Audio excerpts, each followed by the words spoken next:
ನಮಸ್ಕಾರ, welcome back to the channel. ಹಿಂದಿನ ವಿಡಿಯೋದಲ್ಲಿ ನಾವು ದಾಂಡೇಲಿಗೆ ಬಂದು ತಲುಪಿದ್ದನ್ನು ಹಾಕಿದ್ದೆ. ಯಾರಾದರೂ ನೋಡಿಲ್ಲ ಅಂದರೆ ನನ್ನ ಪ್ರೀವಿಯಸ್ ವ್ಲಾಗನ್ನು ಚೆಕ್ ಮಾಡಿ.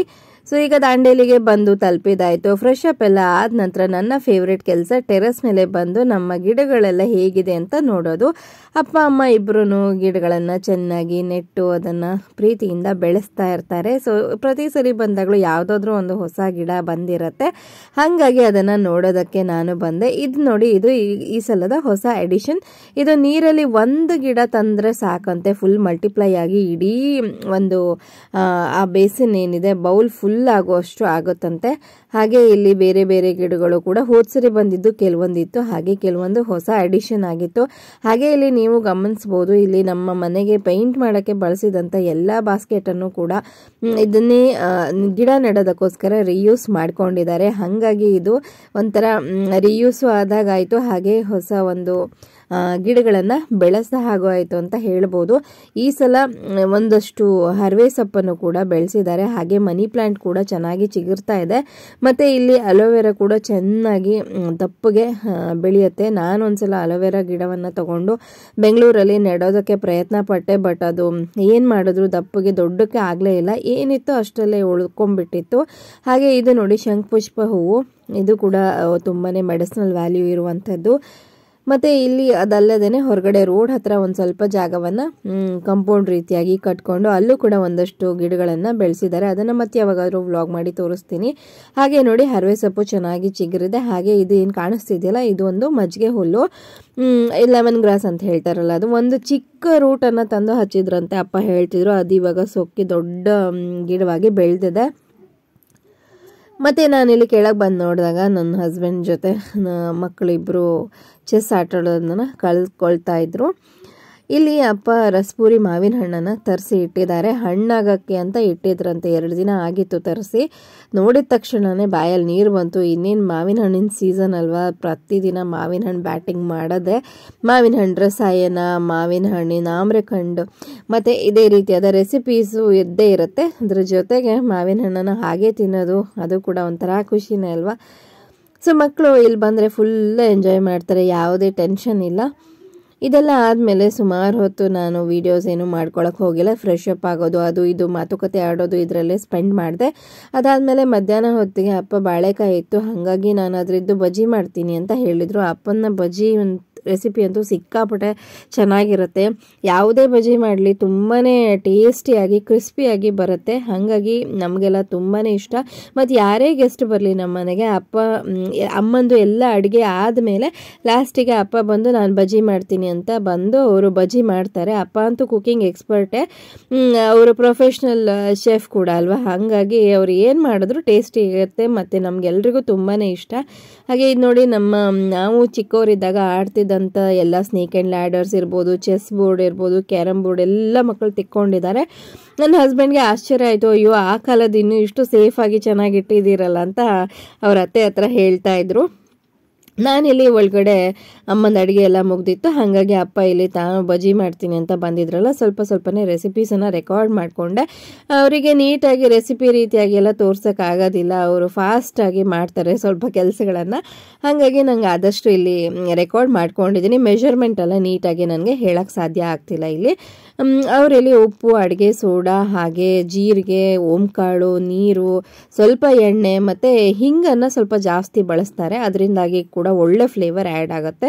ಒಳಗಡೆ ಬಿಸಿ ಬಿಸಿ ಬಜ್ಜಿ ಬೇಯ್ತಾ ಇದೆ. ಹಾಗೆ ಮಕ್ಕಳ ಆಟ ಇಲ್ಲಿ ಆ್ಯಸ್ ಯೂಶುವಲ್ ಕಂಟಿನ್ಯೂಸ್ ಆಗಿ ನಡೀತಾನೆ ಇದೆ. ಹಾಗೆ ನನ್ನ ಮಗಳು ಲಾಸ್ಟ್ ವಿಡಿಯೋದಲ್ಲಿ ತೋರಿಸಿದ್ನಲ್ಲ, ಅದೇ ಡ್ರೆಸ್ಸನ್ನು ಹಾಕ್ಕೊಂಡಿದ್ದಾಳೆ ನೋಡಿ. ನನ್ನ ತಂಗಿ ಮತ್ತು ಅಮ್ಮ ಇಲ್ಲಿ ಆರಾಮಾಗಿ ಅವರೇನೇನೋ ಮಾತಾಡ್ಕೊಂಡಿದ್ರು. ನಾವು ವ್ಲಾಗ್ ಮಾಡೋರಿಗೆ ನಾವು ವೀಡಿಯೋಸ್ ಮಾಡ್ಕೊಳ್ಳೋದೇ ಒಂದು ಚಿಂತೆ ಆಗಿರುತ್ತೆ. ಸೊ ಎಲ್ಲೆಲ್ಲಿ ಏನೇನು ನಡೀತಿರುತ್ತೆ ಅದನ್ನೆಲ್ಲ ರೆಕಾರ್ಡಿಂಗ್ ಮಾಡ್ತಾನೇ ಇರ್ತೀನಿ ನಾನಂತೂ. ಸೊ ನನ್ನ ಮಾತು ಏನಾದರೂ ಇಂಟ್ರೆಸ್ಟಿಂಗ್ ಕಂಡ್ರೆ ಅಕ್ಕನ ಕರಿ ನಾನು ಅಲ್ಲಿ ಇರಲಿಲ್ಲ ಅಂದರೆ ನನ್ನ ತಂಗಿ ಹತ್ರ ಹೇಳೋದು, ಅಕ್ಕ ರೆಕಾರ್ಡ್ ಮಾಡ್ಕೊಳ್ತಾಳೇನೋ ಅಂತ. ಪ್ರತಿಯೊಬ್ಬರು ಇವಾಗ ಏನಾದರೂ ಅವ್ರಿಗೆ ವಿಶೇಷ ಕಂಡ್ರೆ ನನ್ನನ್ನು ಕರಿ ಅಂತ ಹೇಳ್ತಾರೆ. ನಾನು ರೆಕಾರ್ಡ್ ಮಾಡ್ಕೊಂಡು ಯೂಟ್ಯೂಬಿಗೆ ಹಾಕ್ತೀನೇನೋ ಅಂತ ಅವರಿಗೆಲ್ಲ ಒಂದು ಹೋಪ್ ಇರುತ್ತೆ. ಸೊ ಅಪ್ಪನ ಬಿಸಿ ಬಿಸಿ ಬಾಳೆಕಾಯಿಯ ಬಜ್ಜಿ ಅಂತೂ ರೆಡಿ ಆಯಿತು ನೋಡಿ, ಎಷ್ಟು ಟೇಸ್ಟಿ ಆಗಿತ್ತು. ಇವಾಗ ಊಟದ ಬಟ್ಲೆಲ್ಲ ನಾವು ಹಾಕಿದ್ದಾಯಿತು. ಸೊ ಇಲ್ಲಿ ಅಪ್ಪ ತಾವು ಮಾಡಿದಂಥ ಬಜ್ಜಿಯನ್ನು ತಂದಿಟ್ಟರು. ಹಾಗೆ ಸುಮಾರು ವೆರೈಟಿ ಅಡುಗೆಯನ್ನು ಅಮ್ಮ ಕೂಡ ಮಾಡಿದರು. ಇಲ್ಲಿ ನೋಡಬಹುದು ಒಂದು ಅನ್ನ ಇದೆ, ಸಾಂಬಾರಿದೆ, ತಂಬಳಿ, ಸಾಸಿವೆ ಮತ್ತು ಪಲ್ಯ ಇದಿಷ್ಟು ಇದೆ. ಭೂರಿ ಭೋಜನ ಅಂತಲೇ ಹೇಳಬಹುದು ನೋಡಿ ಎಲ್ಲನೂ. ಹಾಗೆ ಇದು ಏನು ಹೇಳ್ತಾರೆ, ಮೂಲಂಗಿ ಸೊಪ್ಪಿನ ಕೋಸಂಬರಿ ಕೂಡ ಇತ್ತು, ಅದು ಕೂಡ ನಮಗೆಲ್ರಿಗೂ ತುಂಬಾ ಫೇವ್ರೇಟು. ಮಧ್ಯಾಹ್ನ ಊಟ ಮಾಡಿ ಸ್ವಲ್ಪ ಹೊತ್ತು ರಿಲ್ಯಾಕ್ಸ್ ಎಲ್ಲ ಮಾಡಿದಾದ ನಂತರ ಮಕ್ಕಳು ಹೊರಟರು ಅಜ್ಜನ ಜೊತೆ ಸವಾರಿಗೆ.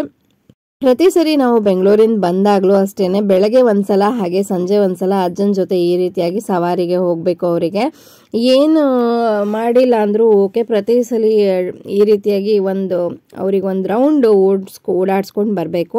ಮತ್ತು ಹಿಂದಿನ ಸಲ ಏನಾಗಿತ್ತು ಅಂದರೆ ಪ್ರತಿ ಸತಿ ಈ ರೀತಿ ರೌಂಡ್ಸ್ಗೆ ಹೋದಾಗ ಏನಾದರೂ ಒಂದು ಕೈಯಲ್ಲಿ ಹಿಡ್ಕೊಂಡು ಬರೋರು. ಲೈಕ್ ಲಾಲಿಪಾಪ್ ಇರ್ಬೋದು ಅಥವಾ ಡೈರಿ ಮಿಲ್ಕ್ ಇರ್ಬೋದು, ಈ ರೀತಿಯಾದ ಚಾಕ್ಲೇಟ್ಸು ಮತ್ತು ಕೆಲವೊಮ್ಮೆ ಕುರ್ಕುರೆ, ಲೇಸು ಇದನ್ನೆಲ್ಲ ನಮ್ಮ ತಂದೆಯವರು ಕೊಡಿಸ್ಬಿಡ್ತಾರೆ. ಅಂದರೆ ಅವರಿಗೆ ಮೊಮ್ಮಕ್ಕಳಂದ್ರೆ ಎಷ್ಟು ಪ್ರೀತಿ ಅಂದರೆ ಜಾಸ್ತಿ ಏನು ಥಿಂಕ್ ಮಾಡೋಕ್ಕೆ ಹೋಗಲ್ಲ. ಅವರು ಬೇಕು ಅಂತ ಹೇಳಿದ್ರೆ ತಕ್ಷಣ ತೆಗೆಸ್ಕೊಟ್ಬಿಡ್ತಾರೆ. ಬಟ್ ಅವ್ರ ಮಕ್ಕಳು ಅದನ್ನು ಬಂದಮೇಲೆ ತಿಂದು ಸುಮ್ಮನೆ ಹೆಲ್ತ್ ಎಲ್ಲ ಹಾಳಾಗತ್ತಲ್ವ. ಹಾಗಾಗಿ ನಾವೆಲ್ಲರೂ ಸೇರಿ ಈ ಸಲ ಒಂದು ಪ್ಲ್ಯಾನ್ ಮಾಡಿದ್ವಿ, ನೀವು ರೈಡ್ಗೆ ಹೋಗಿ ಅಜ್ಜನ ಜೊತೆ, ಬಟ್ ವಾಪಸ್ ಬರುವಾಗ ಏನು ಜಂಕನ್ನು ತೊಗೊಂಡು ಬರಬಾರ್ದು. ನಿಮಗೆ ಆ ಜಂಕ್ ಏನು ಕೊಡಿಸ್ತಾರಲ್ವ ಅದೇ ದುಡ್ಡನ್ನು ನಿಮ್ಗಿಬ್ಬರಿಗೂ ಕೊಡ್ತಾರೆ. ಅದನ್ನು ನಿಮ್ಮದೇ ಒಂದು ಪಿಗ್ಗಿ ಬ್ಯಾಂಕ್ ರೀತಿಯಾಗಿ ಮಾಡ್ಕೊಳ್ಳಿ. ಹಾಗೆ ಅದಕ್ಕೆ ಹಾಕ್ಕೊಳ್ತಾ ಬನ್ನಿ, ಆವಾಗ ನಿಮ್ಮ ಹತ್ರ ಸಾಕಷ್ಟು ದುಡ್ಡು ಕೂಡ ಸೇವ್ ಆಗುತ್ತೆ. ಅದರಿಂದ ನೀವೇನಾದರೂ ಇನ್ನೂ ಒಳ್ಳೆಯದು ಸ್ಕೂಲಿಗೆ ಬೇಕಾಗುವಂಥದ್ದು ಯೂಸ್ಫುಲ್ ಆಗಿರುವಂಥದ್ದು ತೊಗೊಳ್ಬೋದು. ಈ ರೀತಿ ಜಂಕ್ ತಿನ್ನೋದ್ರಿಂದ ಏನೂ ಉಪಯೋಗ ಇಲ್ಲ ಅಂತ ಸಾಕಷ್ಟು ಅವರಿಗೆ ಬೋಧನೆ ಮಾಡೇ ಕಳಿಸಿದ್ವಿ. ಆದರೂ ಕೂಡ ಇಬ್ಬರು ಒಂದೊಂದು ಲಾಲಿಪಾಪ್ ಅಂತೂ ಹಿಡ್ಕೊಂಡೇ ಬಂದರು. ಹಾಗೆ ಈ ಸ್ಟೀಲ್ ಬಾಕ್ಸ್ಗಳೇನು ಕಾಣ್ತಿದೆಯಲ್ಲ ಇದನ್ನು ಅಮ್ಮ ಅವರಿಗೆ ಬಂದ ತಕ್ಷಣವೇ ಕೊಟ್ಟಿದ್ರು.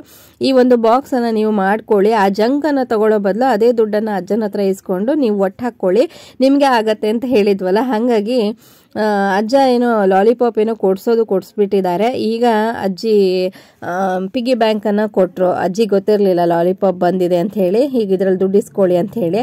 ಸೊ ಅಜ್ಜ ಅವ್ರ ಹತ್ರ 5 ರೂಪಾಯಿ 10 ರೂಪಾಯಿ ಕಾಯಿನ್ ಅನ್ಸುತ್ತೆ ಇತ್ತು. ಸೊ ಇಬ್ಬರು ಮೊಮ್ಮಕ್ಕಳಿಗೂ 10 ರೂಪಾಯಿ ಕಾಯಿನ್ ಕೂಡ ಕೊಟ್ಟರು. ಸೊ ಇಬ್ಬರು ಅವರವರ ಪಿಗ್ಗಿ ಬ್ಯಾಂಕಿನ ಒಂದು ವ್ಯಾಪಾರವನ್ನು ಸ್ಟಾರ್ಟ್ ಮಾಡಿದ್ರು. ಅಲ್ಲಿಗೆ ನಮ್ಮ ಪಿಗ್ಗಿ ಬ್ಯಾಂಕು ಅಫಿಷಿಯಲ್ ಆಗಿ ಓಪನಿಂಗ್ ಆದ ಹಾಗಾಯಿತು. ಮಕ್ಕಳಿಗೆ ಈ ರೀತಿಯಾಗಿ ನಾವು ದುಡ್ಡನ್ನು ಸೇವ್ ಮಾಡ್ಕೊಳ್ಳೋದನ್ನು ಕಲಿಸ್ಬೇಕಾಗತ್ತೆ. ಇಲ್ಲ ಅಂದರೆ ಯಾವುದ್ರದ್ದು ವ್ಯಾಲ್ಯೂ ಗೊತ್ತಾಗೋದಿಲ್ಲ. ಯಾಕಂದರೆ ಕೇಳಿದ ತಕ್ಷಣ ಪ್ರತಿಯೊಂದು ಸಿಕ್ಬಿಟ್ರೆ ಯಾವುದೇ ವಸ್ತುವನ್ನು ಕೊಂಡ್ಕೊಳ್ಬೇಕಾದ್ರೆ ಅದಕ್ಕೆ ಹಿಂದಿರೋ ಶ್ರಮ ಆಗಲಿ, ಅದಕ್ಕಿರೋ ಒಂದು ವೇಟಿಂಗ್ ಆಗಲಿ, ಅಥವಾ ಅದು ಬೇಕೇ ಬೇಕು ಅನ್ನೋ ಒಂದು ಸ್ಟ್ರಾಂಗ್ ಡಿಸೈರ್ ಆಗಲಿ ಯಾವುದು ಗೊತ್ತೇ ಆಗೋದಿಲ್ಲ. ಕೇಳಿದ್ರ ತಕ್ಷಣ ಕೊಡಿಸಿದ್ರು ಅಂತ ಆಗ್ಬಿಡತ್ತೆ. ಈಗಿನ ಮಕ್ಕಳಿಗಂತೂ ಅದೊಂದು ತುಂಬಾ ಈಸಿಯಾಗಿ ಅವೈಲೇಬಲ್ ಇರುತ್ತೆ. ಯಾಕಂದರೆ ಪೇರೆಂಟ್ಸ್ ಕೂಡ ಚೆನ್ನಾಗಿ ಅರ್ನ್ ಮಾಡ್ತಿರ್ತಾರೆ. ಸೊ ಮಕ್ಕಳಿಗೆ ಕೇಳಿದೆಲ್ಲ ತೆಗೆಸ್ಕೊಡ್ತಾನೆ ಇರ್ತಾರೆ. ಅದಲ್ಲದೆ ಅಜ್ಜ ಅಜ್ಜಿಗಳಿಗೂ ಹಾಗೆ ಆಗಿರುತ್ತೆ. ಮಕ್ಕಳೇ 1-2 ಇರ್ತಾರೆ, ಹಾಗೆ ಮೊಮ್ಮಕ್ಕಳು ಕೂಡ 1 ಅಥವಾ 2 ಇರ್ತಾರೆ ಅಷ್ಟೇ. ಹಿಂದಿನ ಹಾಗೆ 10-12 ಮೊಮ್ಮಕ್ಕಳು ಆ ಥರ ಏನು ಇರೋದಿಲ್ಲ ಇವಾಗ. ಹಾಗಾಗಿ ಮಕ್ಕಳಿಗೆ ಏನೇ ಕೇಳಿದ್ರು ಈಸಿಯಾಗಿ ಸಿಗ್ತಾ ಇರುತ್ತೆ. ಬಟ್ ಅವ್ರಿಗೆ ಈ ರೀತಿಯಾಗಿ ಒಂದಷ್ಟು ತಿಳಿ ಹೇಳೋದು ತುಂಬಾ ಅನಿವಾರ್ಯ. ಅದರಲ್ಲೂ ನಾವಿರೋ ಈಗಿನ ಒಂದು ಸಿಸ್ಟಮಲ್ಲಿ ಅದು ತುಂಬಾ ಇಂಪಾರ್ಟೆಂಟ್ ಅಂತ ನನಗನ್ಸುತ್ತೆ. ಮನಿ ಮ್ಯಾನೇಜ್ಮೆಂಟ್ ಅನ್ನೋದು ಎಲ್ರಿಗೂ ಈಸಿಯಾಗಿ ಬರೋದಿಲ್ಲ. ಅದನ್ನು ಚಿಕ್ಕಂದ್ಲಿಂದಲೇ ನಾವು ಅವರಿಗೆ ತಿಳಿ ಹೇಳಬೇಕು. ಇದೆಲ್ಲ ಆದಮೇಲೆ ನಾವು ಒಂದು ಸ್ವಲ್ಪ ವಾಕಿಂಗ್ ಹೋಗೋಣ ಅಂತ ಅನಿಸೋದು. ಸಿಕ್ಕಾಪಟ್ಟೆ ಸೆಕೆ ಇತ್ತು. ಆದರೆ ಬ್ಯಾಂಗ್ಳೂರಿಗೆ ಕಂಪೇರ್ ಮಾಡಿದ್ರೆ ದಾಂಡೇಲಿಲಿ ಏನು ಅಂಥ ಸೆಕೆ ಇಲ್ಲ. ಸೊ ಕಂಫರ್ಟೇಬಲ್ ಆಗೇ ಇದ್ವಿ. ಬಟ್ ಸ್ಟಿಲ್ ಒಂದು ವಾಕ್ ಹೋದಂಗೆ ಆಯಿತು ಅಂತ ಹೇಳಿ ನಾನು, ಅಮ್ಮ ಮತ್ತು ತಂಗಿ 3 ಜನನೂ ಇಲ್ಲಿ ಏನೇನೋ ಮಾತಾಡ್ತಾ ಹೋಗ್ತಾ ಇದ್ದೀವಿ. ನಾವು 3 ಜನ ಸೇರಿದ್ರೆ ಅಥವಾ ಹೆಣ್ಮಕ್ಳೇ ಸೇರಿದ್ರೆ ಅದು ಏನು ಮಾತಾಡ್ತೀವಿ ಏನು ಬಿಡ್ತೀವಿ ಹೇಳೋಕ್ಕೆ ಸಾಧ್ಯ ಇಲ್ಲ. ಹಸ್ಬೆಂಡ್ ಅಥವಾ ಮಕ್ಕಳ ಜೊತೆ ಹೋಗ್ಬಿಟ್ರು, ನಿಮ್ಮ ಮಾತುಗಳನ್ನು ನಾನು ಕೇಳೋಕ್ಕಾಗಲ್ಲ ಅಂತೇಳಿ. ಅವರು ಯಾವಾಗಲೂ ಸ್ವಭಾವತಃ ಸ್ವಲ್ಪ ಸೈಲೆಂಟ್ ವ್ಯಕ್ತಿನೇ. ಹಾಗಾಗಿ ಅವರು ನೀವು 10-15 ಮಾತಾಡಿದ್ರೆ 1 ರಿಪ್ಲೈ ಕೊಡ್ತಾರೆ ಆ ರೀತಿಯಾಗಿ. ಬಟ್ ಅವರು ಅದರಲ್ಲೇ ಕಂಫರ್ಟೇಬಲ್ ಆಗಿದ್ದಾರೆ. ಹಾಗೆ ಅವರ ನಡವಳಿಕೆಗೆ ನಾನು ಅಡ್ಜಸ್ಟ್ ಆಗಿದ್ದೀನಿ. ಸೊ ನನಗೆ ಅದ್ರ ಬಗ್ಗೆ ಯಾವುದೇ ಬೇಸರ ಇಲ್ಲ. ಅವ್ರು ಆ ರೀತಿ ಇರೋದೇ ನನಗೆ ಖುಷಿ. ಸೊ ಇಲ್ಲಿ ಹಿಂಗೆ ವಾಕಿಂಗ್ ಬರ್ಬೇಕಾದ್ರೆ ಇಲ್ಲಿ ನೋಡಿ ಪ್ಯೂರ್ ಡ್ರಿಂಕಿಂಗ್ ವಾಟರ್ ಪ್ಲಾಂಟ್ ಅಂತ ಮಾಡಿದ್ರು. ಹಾಗೆ ನಾಳೆ ದೇವಸ್ಥಾನದಲ್ಲಿ ಮಕ್ಕಳಿಗೆ ಏನಾದರೂ ಹಾಡ್ಸೋಣ ಅಂತ ಹೇಳ್ತಿದ್ರು ಅಮ್ಮ. ಹಾಗಾಗಿ ಈಗ ಮಕ್ಕಳಿಗೆ ಏನೇನು ಬರುತ್ತೋ ಅದನ್ನು ಒಂದು ಸ್ವಲ್ಪ ಪ್ರಾಕ್ಟೀಸ್ ಕೊಟ್ಟು ವಾಪಸ್ ಬಂದಮೇಲೆ ನಗರನ್ನು ನಾಶ ಮಾಡಿ ನೀವು ನಮ್ಮ ಚಿಂತೆ ಕಷ್ಟಗಳನ್ನು ನುಂಗಿ ಬೇಗ ಸುಖದ ದಾರಿ ತೋರಿಸು. ನೋವನಿಗೆ ಬಾನಿನಲ್ಲಿ ನೆಮ್ಮದಿಯನ್ನು ತೊರೆದಿಸು. ಓಂ ಪಾರ್ಥಾಯ ಪ್ರತಿಬೋಧಿತ ಭಗವತ ನಾರಾಯಣೆ. ಈಗ ನಾನು ನಾನು ಏನಾದರೂ ತೋರಿಸ್ಬೇಕು ವಿಡಿಯೋದಲ್ಲಿ ಅಂತ ಅಂದ್ಕೊಳ್ಬೇಕಾದ್ರೆ ಅಮ್ಮ ಕಬರ್ಡ್ನಿಂದ ಇದನ್ನು ತೆಗೆದ್ರು. ಈ ಒಂದು ಮ್ಯಾಟನ್ನು ನೇಯ್ದು ಆಲ್ಮೋಸ್ಟ್ ಒಂದು 20 ವರ್ಷ ಅಂತೂ ಕಳೆದಿದೆ. ಸೊ ಇದನ್ನು ಒಂದು ಮಣೆ ಬರುತ್ತೆ, ಒಂದು ಪೆಂಟಗಾನ್ ರೀತಿಯಾಗಿ ಇರುತ್ತಲ್ವ, ಆ ಮಣೆಗೆ ಉಲನ್ ಹಾಕಿ ನೇಯ್ದಿರೋದು. ಎಷ್ಟು ಚೆನ್ನಾಗಿದೆ ನೋಡಿ ಇದು ಪ್ಯಾಟರ್ನು, ನನಗಂತೂ ತುಂಬಾ ಇಷ್ಟ. ಅಮ್ಮ ಆವಾಗ ಮಾಡಿದ್ದಿದ್ದು, ಇನ್ನೂವರೆಗೂ ಚೆನ್ನಾಗಿ ಇದೆ. ಸೊ ನನಗಂತೂ ಇದು ನೋಡಿ ತುಂಬಾ ಖುಷಿ ಆಯಿತು.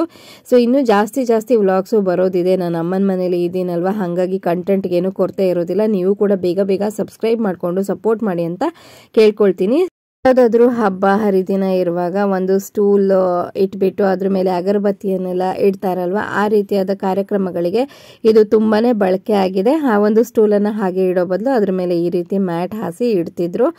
ಸೊ ಇದನ್ನು ನೋಡಿ ಅದೆಲ್ಲ ನೆನಪಾಯಿತು. ಅಮ್ಮ ನಾಳೆ ಬೆಳಗ್ಗೆ ಯುಗಾದಿ ಹಬ್ಬ ಅಲ್ವಾ, ಹಾಗಾಗಿ ಮಧ್ಯಾಹ್ನದ ಅಡುಗೆಗೆ ಹಲಸಿನಕಾಯಿ ಸಾಂಬಾರು ಮಾಡೋಣ ಅಂಥೇಳಿ ಇಲ್ಲಿ ಹಲಸಿನ ಗುಜ್ಜಿಗೆ ಏನಪ್ಪ ತಂದಿದ್ರು ಅದನ್ನು ಹೆಚ್ಚಿ ಇಟ್ಕೊಳ್ತಾ ಇದ್ದಾರೆ.